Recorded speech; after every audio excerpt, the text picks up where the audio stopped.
What's up, guys? Welcome back to Boost Brothers Garage. Welcome back to Performance Electronics, where they are once again nice enough to let us use their dyno. If you've been following along with the Mini build, we have done a TVS 900 hair-up supercharger, we've done a camshaft, we've done all sorts of stuff. And now it's finally time to see what the payoff is.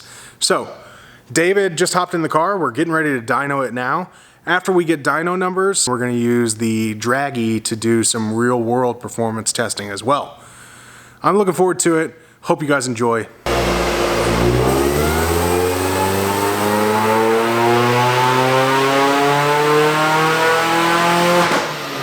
Well, we failed. We did a bunch of runs, but unfortunately we couldn't get the dyno to properly read the RPM on the car, so it wasn't giving us proper numbers. And we weren't able to get it to just do it by speed either, so we're gonna have to come back. And on top of that, we weren't able to monitor the air-fuel ratio, lambda, so the car seems like it's running really, really rich. So there's a chance the numbers we were getting, which were like 170 horsepower and 290 foot-pounds of torque, are correct.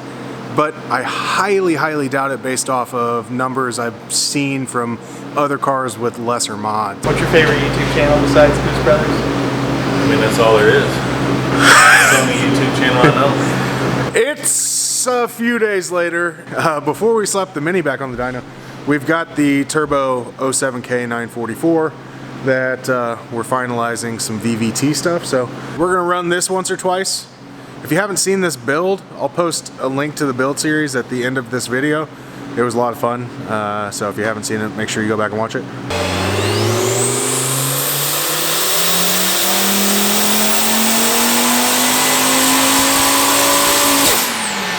As you can see, we've got the Mini back on the dyno, and we've done a few things since last time. One of the main ones, so we can actually try to figure out how rich this car is running, I made a little sniffer pipe, just a piece of exhaust tubing with a wideband O2 in it. And this is Performance Electronics Bluetooth Wideband O2 controller. So just like any other wideband O2 sensor, except this also has an app. So you can pull it up on your phone, you can data log with it, and you can monitor it in real time. So we're gonna be using this while we dyno the car to try to figure out if the tune is close or not. Did I say all that right? Perfectly. Perfectly? Yep. All right. All right, B, what do we think it's gonna make? 217 and a half. 217 and a half? I'm gonna say 232. Ooh. David? What? Dyno guess? 188. 188. No faith. Please God, don't be 188.